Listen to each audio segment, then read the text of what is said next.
to that playlist, and that link will be the Yeah, same. thank That'd be you. good. Thank Yep, you. no problem, no problem. Okay, so we are recording. Good morning, everyone. Um, I am going to rearrange my screen just a little bit. Do not minimize Zoom when you're recording this meeting. Oh, okay. That's fine.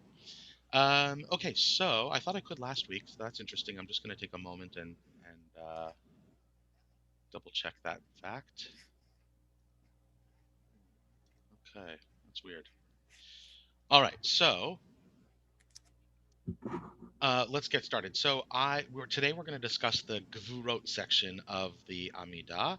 So um, the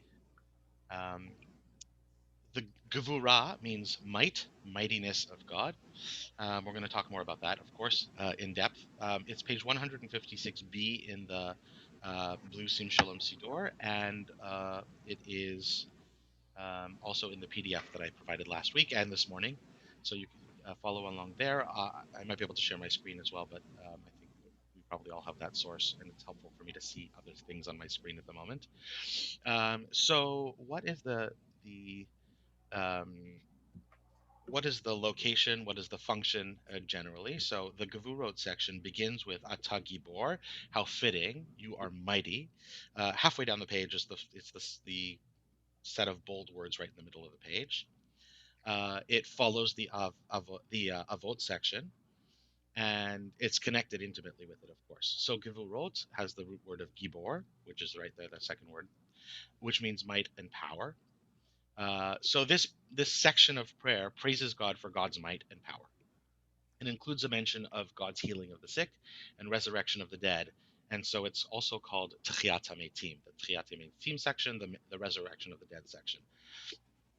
Quite interesting. We're going to go deeper into that, and just to note that actually, if you read through this prayer, which we will in just a moment, the references to resurrecting the dead or the dead in general, there's six of them, six references. So this is heavily focused on that, and we're going to discuss why in a few minutes. So, everyone with me so far? Okay, we're going to look at the. We're going to read through the Hebrew here. So follow along with me. I'm going to share my screen actually.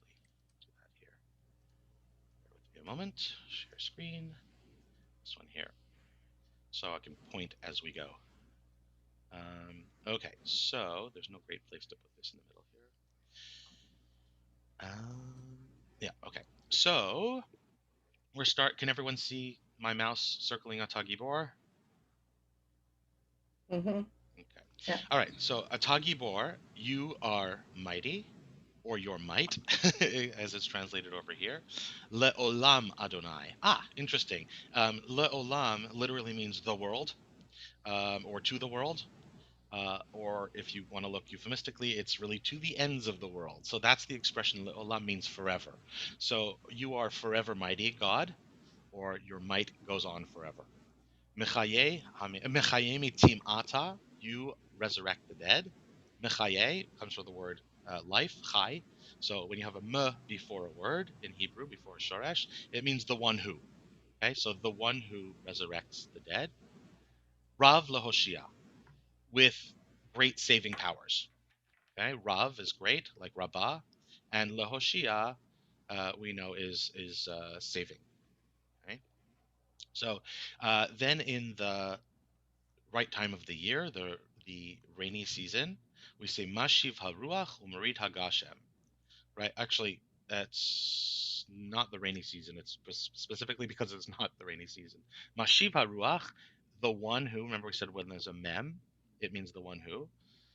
So Mashiv, the one who makes the ruach, the wind, Umorid Hagashem, and the falling of the rain. So that's just a modification that we put in at the right time of the year. We have a section for that in our in our talk, but we can get to that after. Mechalkel chayim bechesed. Mechalkel um, has the root word of sustaining. So sustaining chayim bechesed, life with kindness. Mechaye metim, another reference to the resurrection of the dead. Berachamim rabim, in your great mercy. Somech nofalim, that's uh, raising the fallen. Virofei cholim, and healing the sick. Umatir asurim, and releasing slaves. Um, it's not doesn't mean necessarily slaves. It might mean slaves to a problem. So what do they say here? Free the fettered. Okay. Umkayem emunato lishene afar, and you interesting choice of words. Keep the faith. Emunato, you have faith in raising those who are asleep in the dust, right? Lishene afar, afar, and we'll talk a little bit about the word painting of that in just a minute. Mi chamocha ba'al gevurot, who is like you? We've seen that many times before, like in Kelohenu, mi Kelohenu, mi kadonenu, mi chamocha, who is like you? We see it in um, the beginning prayers of the Torah service, right? Ein kamocha, mi chamocha, who is like you? Ba'al gevurot, master of strength and mighty things. Umi domelach, and can compare to yours. Who can compare to yours? Oops. Melech memit umchayeh, the sovereign who is um, the master of life, matzmiach Yeshua, and death and deliverance. So we're up to, I think, four references to death and resurrecting the dead. On Shabbat Shuvah, there's this modification here: Mi chamocha, who is like you, of harachamim, um, parent of mercy. Zocher yitzurav lechayim barachamim. Remember your creatures with life and in your mercy. That's one of the modifications for the different times of year. What time of the year is that? That's Shabbat Shuvah, which uh, it only says Shabbat Shuvah specifically because this is a Shabbat Siddur. But really, it's for any of the Amida prayers that come in the Aseret Yemei Shuvah. The hang on one second. Yeah, you know what? I'm gonna stop sharing my screen because I can't see you all when I do. So as I was saying, that the Aseret Yemei Tshuva are the 10 days between Rosh Hashanah and Yom Kippur, and this phrase is added in every Amidah between then and then. The Aseret Yemei Tshuva, of course, means the 10 days of penitence or of repentance. Okay, so and the section finishes with Vene'eman atal lahachayot mitim. Vene'eman, another reference to faithful. Oh my goodness, Kiwi Shapiro's been waiting. Hang on one second.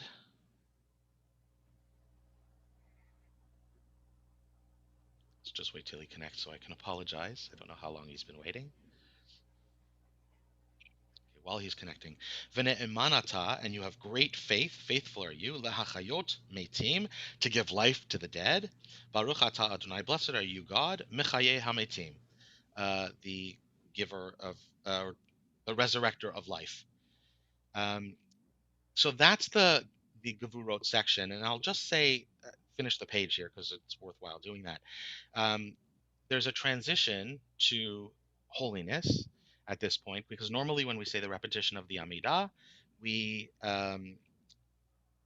it includes the kedusha, the prayers of holiness. Well, in the silent Amida, and this last phrase is for hi Kivi. I'm very very sorry. I don't know how long you were waiting, but my screen was being shared and I couldn't see that you were there. So welcome aboard. So Ata Kadosh v'Shimcha Kadosh, you are holy, v'Shimcha Kadosh, and your name is holy. Ukdoshim bechol yom yahalucha selah. Holy are those who praise you every day. Bechol yom, every day. Yahalalucha has the word halal in it, which is praise, and cha at the end, you. Selah is a word that just raises everything to the next level. There's actually no translation for Selah except, like, I call it super amen, right? I really have faith in this. I really believe this is going to be true. So, and sometimes we even combine them. Amen Selah. Okay, so now let's just take stock of what this little paragraph does. It finishes with Baruch atah Adonai ha'el hakadosh. Blessed are you, God, the God of holiness. Okay, so take a look at if you if you have a Siddur in front of you, I should have sent this page, but if you have a Siddur in front of you, the Kedusha is on the next page. The Kedusha is the holiness section. And if you look all the way down at the bottom paragraph is Lador Vador, and look at the bracha at the end of that. Baruch atah Adonai ha'el hakadosh. So when you're doing the silent Amida, you do this short little meditation on the concept of holiness. And when you're doing the out loud repetition of the Amida, you you also refer to, by the end of the Kedusha, which is all about holiness, you come to this Ha'el HaKadosh, which means the God of, or God, the very one. There is only one God of holiness. And then we can carry on with the rest of our prayers, rest of the Amidah. So there's that connection with the silent, between the silent and the out loud Amidah. Okay. So Um, let's do a little bit of a musical exploration here. So the nusach is Hashem Malach, Adonai Malach, which we is the same as we discussed last week. So major da da da da da da da da da da da da da da. אתה גיבור לעולם אדוני, מחיי מתים אתה, רב להושיע. At this time of the year, משיב הרוח ומוריד הגשם. Okay, so that's straight up Nusach. And there's any number of ways of doing the Nusach. That's probably one of the most sort of well-known kind of ways of doing it, but depending on how florid you want to be and cantorial and whatnot, you can get very creative within Adonai Malach. That's the beauty of Nusach, is that it's something to be improvised on. Anyway, going on, the next paragraph, Mechalkel Chaim, not counting the Mashiva Ruach, but we could do that in that's in Hashem Malach as well. Mashiva Ruach Umorid Hagashem. You could do some word painting there. Mashiva Ruach, the one who makes the wind blow, right? Umorid Hagashem, right? Da da da da da da da. Let the rain falling. So that's some word painting that I do. My goal is to always make everyone look at the Siddur and say, what's going on there? Why is that being sung like that? So that's why when you hear me do that. So the next bit is so typically done as a congregational melody, and there are dozens, if not more, of melodies that one can come across from the Chalkel Chaim. And almost always, if it's been composed by somebody who knows what they're doing, Nusach wise, is that it's going to be an Adonai Malach mode as well. So for many of us, one melody that's very familiar is Mechalkel Chaim Bechesed, da da da da da da da da. There's our mode. Mechaye Metim Berachamim Rabim. סומך נופלים ברופאי חולים, ומתיר אסורים, ומקיים אמונתו לשני עפר. מי כמוך בעל גבורות, ומי דומה לך, מלך ממית ומחיה, Umatzmiach Yeshua. So there's our Hashem Alach mode. Don't always have to do a melody, right? You can just do straight up Nusach. Mechalkel Chayim Bechesed, Mechayei Metim Berachamim Rabim, Somech Nofelim, Verofei Cholim, Umatir Asudim, Umkayem Emunato Lishenei Afar, Michamocha Baal Gevurot, Gvurot, right? Strength, might. Umidomelach. That's a musical excursion. Nusach has these forays into, particularly above and below the main scale, has these forays into other modes. Yan da da da da. That has a flat, a lowered third. Because a major scale would be da da da da, but this one, it gives us a little bit of that Jewish lilt that we need in our davening.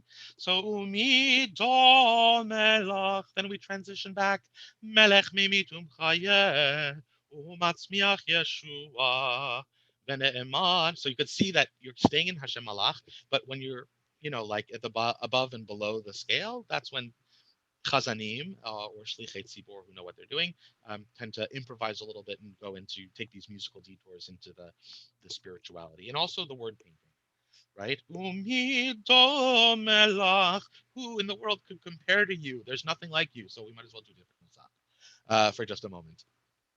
So that's what's going on there. Going on in the nusach, v'ne'eman atal hachayot metim, baruch atah Adonai mechayei hametim. That phrase, that musical phrase, ends up. It doesn't go mechayei hametim. That would be very final. That would be closing things off. Why don't I do that? Why don't we do that as chazanim? Well, because it's the congregation's job to do the next part if we're doing an out loud Amida, a repetition of Amida, because then it's the congregation's turn to say Na'aritzacha at the top of the next page. That's a musical tool that we use. When we leave things open, when we go up instead of closing things off and ending the musical phrase, that says to the congregation without saying anything, it's your turn. So that's what's going on there. By the way, some other word painting, which I didn't kind of allude to. In the middle of the Mechalkel Chaim paragraph, we have that phrase, who faithfully sustains, even those asleep in the dust. That phrase should go down musically, right? Umkayem emunato lishenei afar. So you have that imagery of down in the dust. So you'd hear me doing that kind of thing as well. Any questions so far? We haven't gotten into the meat of the discussion yet, so this is just the fun musical parts at the moment. Okay, I think that carries us through all of the nusach for the page.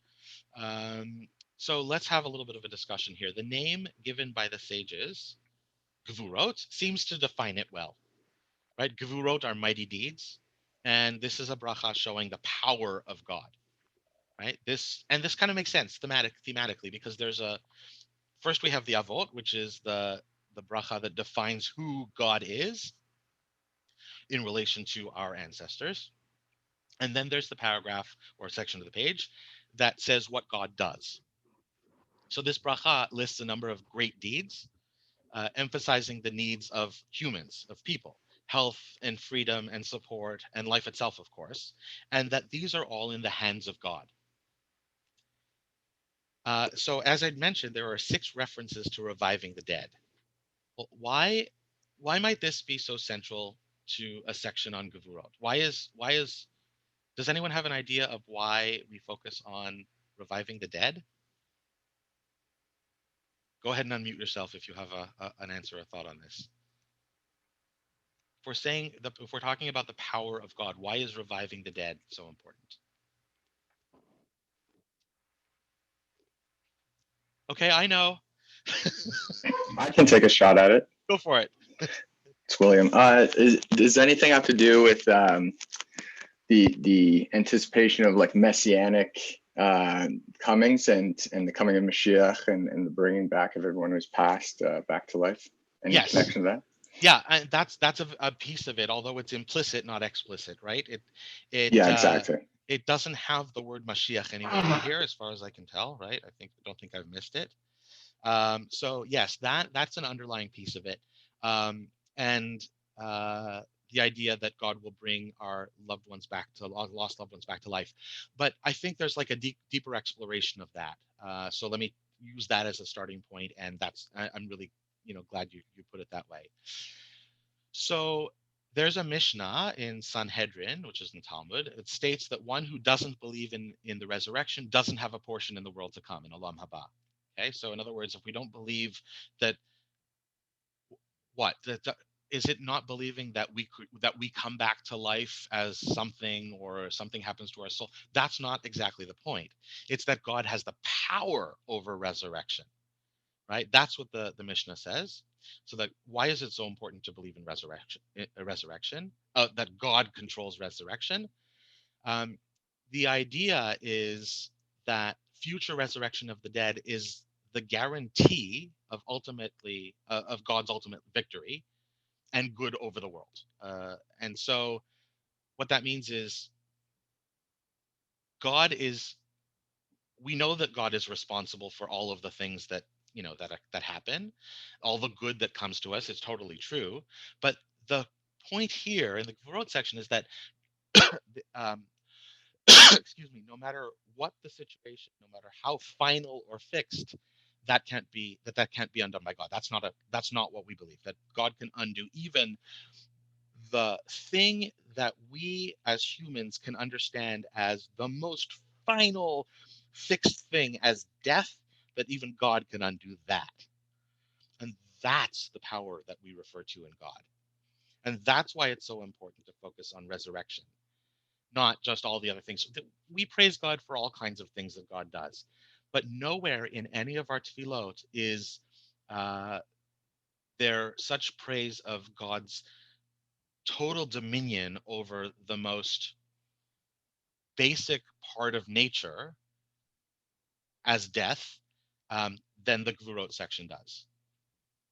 And so that's the idea of hoping for, the Mashiach, is that we know from our studies and our lore and so forth that when the Mashiach comes, that God will resurrect everyone. All of our lost loved ones will come back to life, and we'll be able to celebrate them and be brought back to the land of Israel, and everything in life will be perfect again. So, like the Garden of Eden. So yeah, that was a very good observation, William. I'm glad you went there. Any other thoughts on that or questions on Gvura, on Mechaye Hamitim, on that concept? Cantor Green, it's Ernesto here. I have a question. Are there any examples in the Bible of God resurrecting the dead?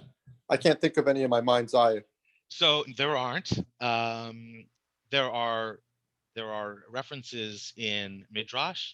Um, you know, Coming after the time, of the Torah, talking about the Haftarot, Elijah is, and the story of Elijah, Elisha is one of the examples of, bringing back somebody from the dead. You might know that story, but and I don't know that I want to spend too long on it, but that's post-biblical, right? That's the time of the Haftarot.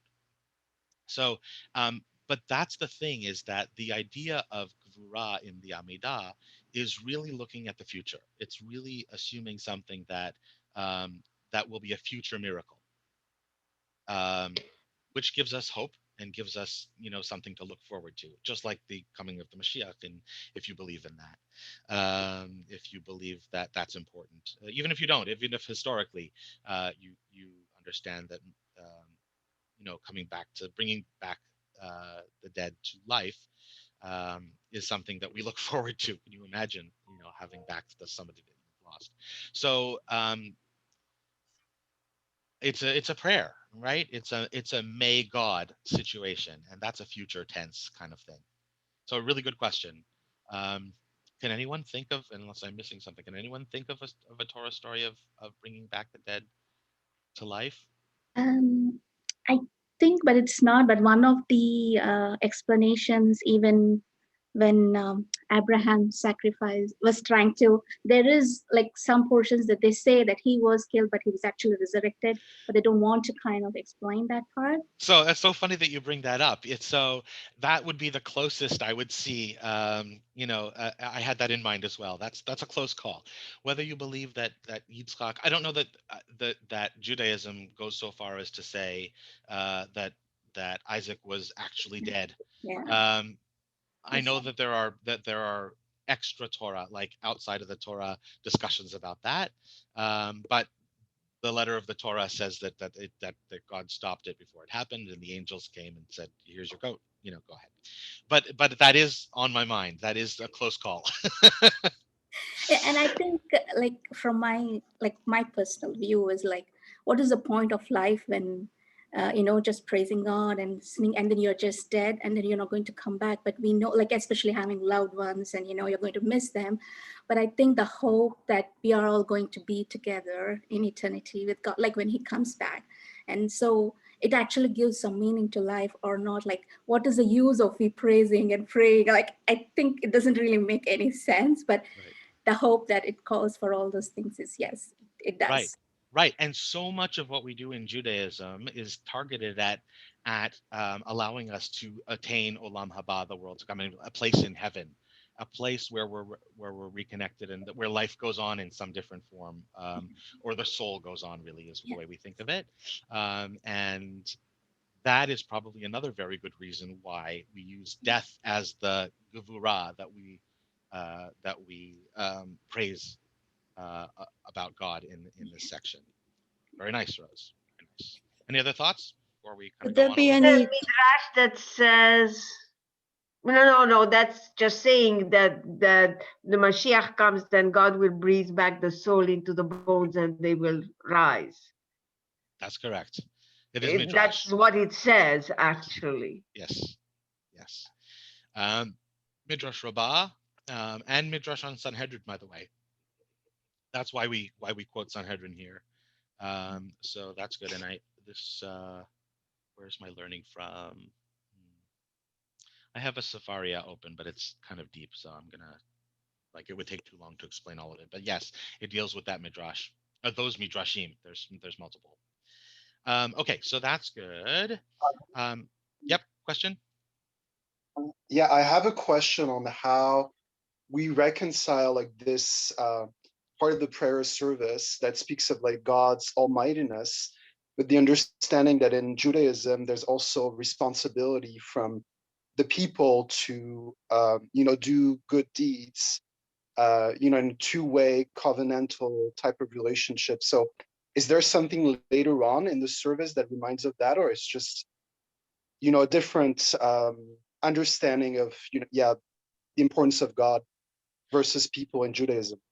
Um, so I'm not sure if I totally understand the question, but let me take a stab at it. So the Amida in general, which we discussed as being the prayer, is a Talmud, is a rabbinic commandment to do, right? So the responsibility of humans, remember, God says to us at some point, I don't need sacrifices. I don't need uh, certain acts. What I need is prayer. What I need is connection. What I need is for you to seek me, right? So that's the responsibility, and that's what we're fulfilling in the Talmudic um, mitzvah commandment. In other words, it's not written in the Torah. You shall pray the Amidah, right? It's written in the Talmud. You should pray the Amidah because God seeks our connection, our longing for God. That's what can be. Does that No, kind of yeah, I was asking. Yeah, I was asking particularly because, and maybe it's a construct, but there has been like a controversy recently with like I think a series on NBC depicting Hasidic Jews that refuse to get like medical care, saying, well, God decides it all. And then like there were Jewish voices saying, hey, like that's a Christian fundamentalist understanding of the role of God. Judaism advises that you should get the best human medical care as you can. So that's part of the reason why I'm asking. I was just right? reflecting on that a bit. Oh, I mean, so the argument there that is being made against what they're choosing to do then is pikuach nefesh, that nothing supersedes the act of saving a life, and that, but in this case, that's the human power and the responsibility to human life from within humans. This is talking about the realm of God in resurrecting life and in maintaining life and sustaining life. So there's that distinction. This is more between man or humans, excuse me, and God, not between human and human, right? And it is a mitzvah bein adam lamakom, which is a mitzvah, a commandment between God and the hamakom. It means the place, but the place. I'm pointing upwards as if God is upwards, but God is everywhere, right? Um, and bein adam lachavero means between a mitzvah, a commandment between human and human. There are many of both examples, but the majority of the text of the Amida, the entire Amida, is between us and God. That's why there's a silent component, which is entirely um, a conversation between us and God. Prayer is the conversation between us and God, and Torah is the conversation that between God and us. That God talks to us. There are many things what we're supposed to do on the horizontal plane that particularly come about at the high holidays when we list on Yom Kippur all of the different ways we have sinned against fellow people. There's sections for sins against God as well, but there's that. Also, Kol Nidre itself distinguishes between um, humans and between humans and God. We'll get there. We'll do classes on the high holidays as well, I'm sure. Okay, so let's just talk a little bit about the history, the sources of the prayers. Again, this is going to be largely a review because we talked about most of it during the course of the Avot section of the discussion, the previous section. As we said, it's a mitzvah de Rabbanan, which is a commandment that comes from the rabbis, the Talmud, not the Torah. It's part of the praise section of the Amida. Remember, we said there are three sections of the Amida. There's praise, there's asking for things in the middle, and there's thanking God for things at the end. Words like tain, sim shalom, tain lanu. And then there's the thanking, modim, toda, hodaot, things like words like that have to do with thanks. Again, this is part of the section of prayers composed by the Anshe Knesset Hagadolah, the men of the Great Assembly, sometime around 70 CE. And it did actually, on a little bit more research, take a little bit more time than that to make it into the Sidurim. These were just part of the prayers that were part of the oral tradition, and the leaders of prayer services were including this that were taught master to student and passed on for many years. And then, of course, like the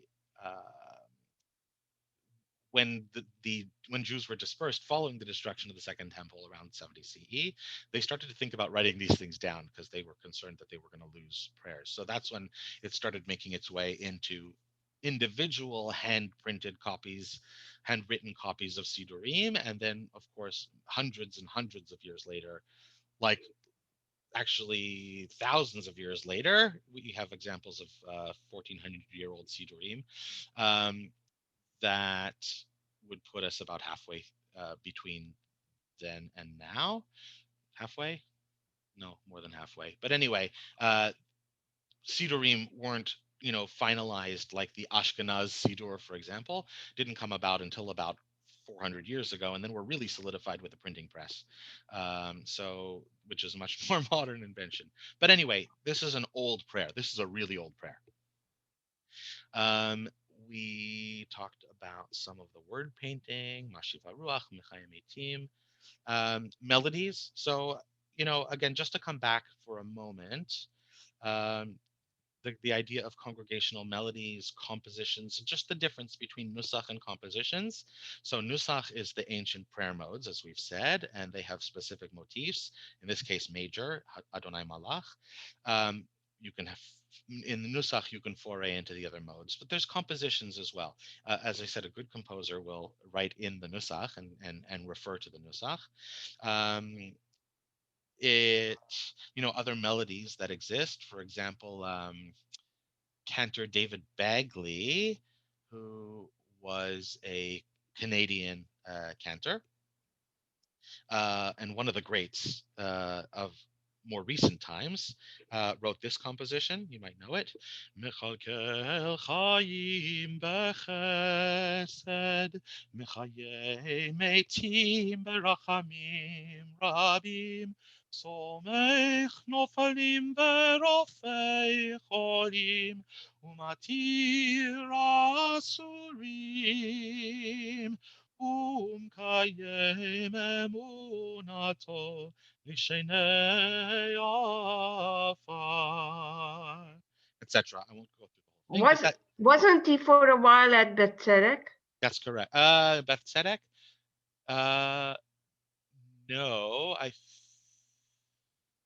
I don't know, actually. Well, I know that in Toronto anyway. He was in Toronto and Montreal. Yes, I know he was in Montreal as well. I don't know. It might have been Beth Tzedek. It wouldn't be surprising since it's one of the largest synagogues in Canada. Well, I knew where he was, but I forgot it the moment. But I just seem to remember something about Betzerek, but may not be because Betzerek is, well, conservative-ish. Oh no, it's conservative. I mean, it's conservative. Yeah. Yeah. But going back to that his time, which was well, when I was a kid growing up, I did a concert or two with him. He had a stroke and passed away thereafter, and so that's the timeline. Like he was in he was in my life. He was related to some other ones, I actually. wouldn't be surprised. Wouldn't be surprised at all. Good. So, and there's other compositions as well. We can certainly pull up those another time, but that's the idea. Okay, so what happens? Okay, choreography. So basically, we're still standing because it's the Amida, and our feet are still together, following on from the Avot section, and our feet are together until we get to the very, very end of the Amida. In the silent Amida, that's the Elohai Netzor Lashoni Meira section, where we finish with Oseh Shalom Bimromav, and we take 3 steps backwards, we bow left and right. So we're standing through the whole of the Amida, including the Gevurot section. Unlike the Avot, where we bend and bow at the Baruch Atah, respectively, both at the top of the bracha and the bottom of the Avot bracha, in the Gevurot section, we don't bow. We don't bow at Baruch Atah Adonai Mechaye Hametim. What might be the reason for that? Anyone want to postulate why we don't bow at Baruch Atah at the end of that prayer? Like praying to death. That's right. It's exactly right. Well done, Susan. So also, like the physical direction of bending and bowing is earthward, not a word, but the idea of bowing towards the earth when we're praying for being lifted up is it's counterproductive. it takes us in the wrong direction. Just like when we want to rise in holiness, and when we're saying kedusha, kadosh, kadosh, kadosh, and whenever we have a bend and bow, Baruch Atah Adonai, when we say God's name, it's always upright by then, no bend and bow by that point, because we want to be raised up closer to God. Here, like we're at least doing the opposite, not bowing down. So we're getting farther from God and looking towards that dust. Very good. So there's no other choreography in this section that I can think of. So it's just standing at this point. What happens if there's no minyan? It's the exact same answer as the Avot section. It's the whole Amida rule. Basically, if there's no minyan of 10 Jews, then we normally would just do the silent Amida and so recite it privately. And again, just in general in the Amida, we skip certain sections that you can't do without a community, right? The Kedusha and Birkat Kohanim are the main things, are the only things by that point. At KBI and other synagogues I know are doing this as well, to maintain the sense of community, even when we're on Zoom, for prayer services for minyanim, which don't actually count as minyanim according to the letter of the law because we're not in the same room together. Then KBI, for the sake of community, says the whole prayer out loud straight through, as if we're davening privately, a single person davening privately, but doing so out loud. So we still maintain the connection to the prayers and that it's a communal experience, which I think makes a lot of sense and is a nice thing to do. All right, connections around the calendar and variations. So as we said, from Shmini Atzeret to Pesach, that is, so Shmini Atzeret, we say the prayer for rain, Tfilat Geshem. Up to Pesach, when we switch to the prayer for dew, Tfilat Tal, we're adding the phrase that's in small after the opening line of the Gevurot section, Mashif HaRuach HaMorid HaGashem. As we said, the one who makes, blessed is the implication, blessed is the one who makes the wind blow and the rain to fall. So rain is considered as a huge manifestation of power, as almost as great as of a power as resurrecting the dead, because again, it's power over nature, and it's power over things that God has set in motion, and God can either in a very dry season, and certainly we're talking about Israel, it's a desert, bringing rain is sort of reversing nature. So it's a very fitting section to include asking for rain in the Gevurot section. Does that make sense? Okay, so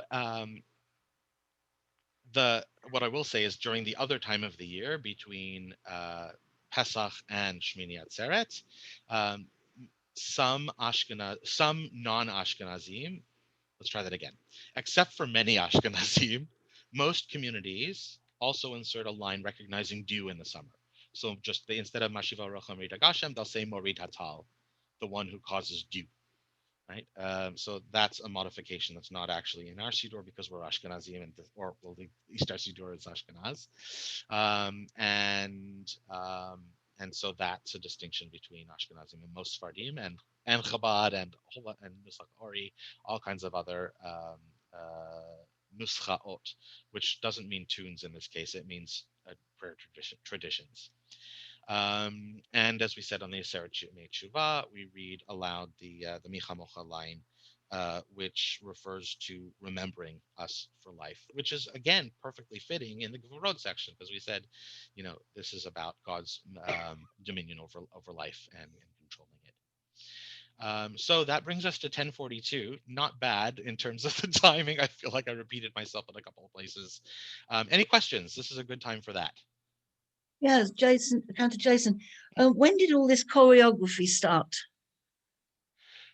So basically with the introduction of the prayers is what we understand. It's hard to know because the Sidurim, the earliest Sidurim that we find in the Cairo Geniza, don't have particular references or symbols as we have in our Siddur here.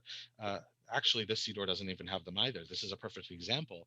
There are certain Sidurim that have a little triangle when it's time for bend, and bow kind of thing. Yeah, the Sax Siddur will have it, right? They have the triangle. What do they have? They have 4 dots.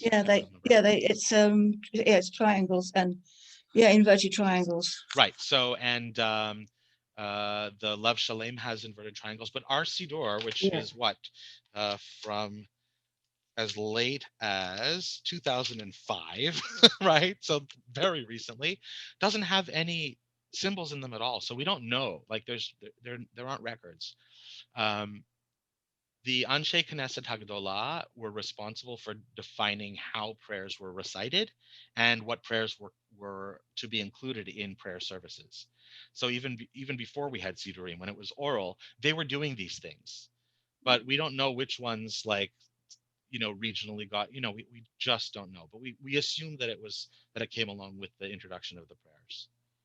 It's very, very hard. Timelines for because there were different technologies at different times in different places around the world, which focused originally in Israel, but after the destruction of the temple and the diaspora, local customs and availability of scholars varied widely, and so you get different things appearing in different times in different parts of the world.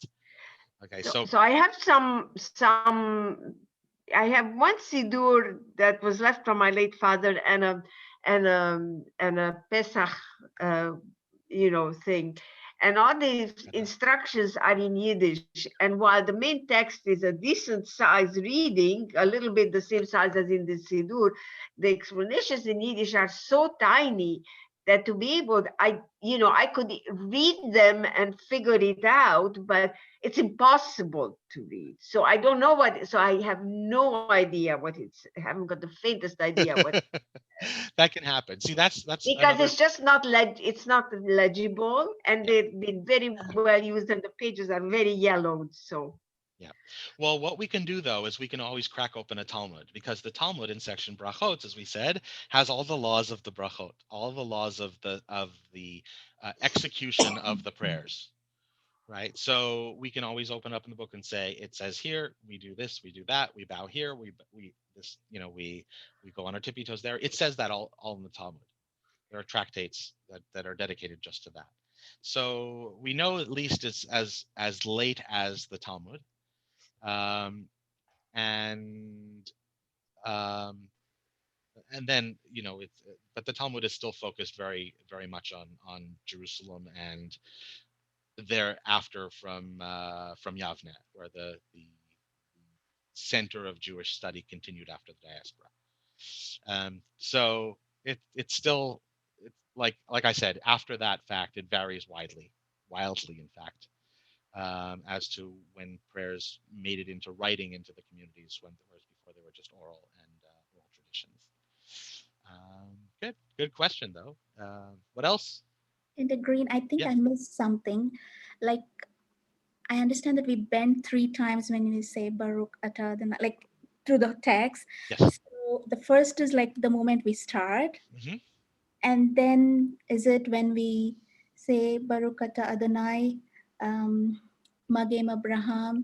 So that's the second That's the time. second one.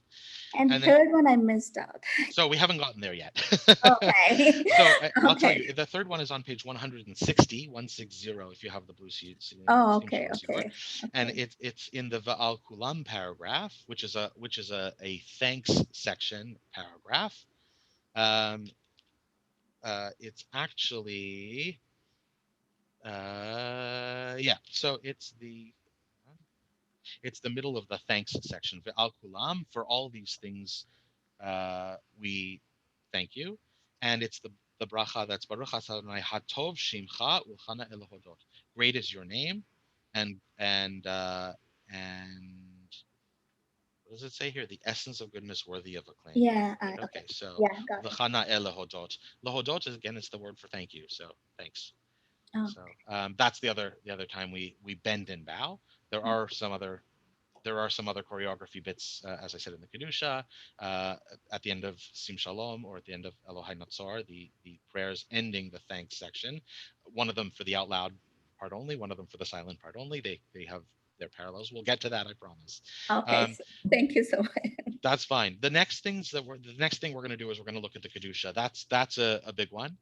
I think we're going to try and do the whole thing at once. Otherwise, we won't get through all of the Amida in our 10 weeks. So in week 4, we will explore from Na'arit Zachan, page 157, to the end of Ha'el HaKadosh. And any other questions before we adjourn for the day?